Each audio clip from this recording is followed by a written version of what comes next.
Praise the Lord. ஆதியிலே தேவன் வானத்தையும் பூமியும் சிருஷ்டித்தார். ஆக்சுவலாக இந்த பைபிள் வேர்சஸ் என்னுடைய சனுக்கு வந்து ரொம்ப ரொம்ப பிடிச்ச Bible verses. Not because of இது ஸ்டார்டிங்கில் பைபிளோட ஸ்டார்டிங்கில் இருக்கிறதுனால இல்லை, லிட்ரலி லைக் இட். ஏன்னா வந்து தேவனுடைய வார்த்தையை கொண்டு அது உருவாக்குனார் அப்படின்றதுனால. ஸோ அதுவும் இல்லாமல் ஒன் ஆஃப் த ஈஸியஸ்ட் வேர்சஸ்ன்றதுனால அவனுக்கு ரொம்ப பிடிக்கும். ஸோ ஆதியிலே தேவன் வானத்தையும் பூமியும் சிருஷ்டித்தார். ஆக்சுவலாக according to the world theory என்ன சொல்லுதுன்னா, there was a big bang theory. அந்த பிக் பேங் தியரியிலிருந்து இந்த வேர்ல்டு வந்து கிரியேட் பண்ணப்பட்டது அப்படின்னு சொல்லுது.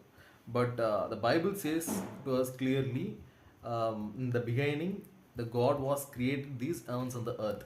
ஆதியிலே தேவன் வானத்தின் பூமியும் வார்த்தையினால் சிருஷ்டித்தார். ஒவ்வொரு வார்த்தை சொல்ல சொல்ல ஒவ்வொன்றாக அங்கே சிருஷ்டிக்கப்பட்டது. இது வந்து heaven and then earth. So entire universe அங்கே சிருஷ்டிக்கப்பட்டது. So it's only because of his words. So அவருடைய வார்த்தை இல்லைனா, அந்த வார்த்தையின் கிருபை இல்லைனா, there was no big bang theory and there was no heavens and earth.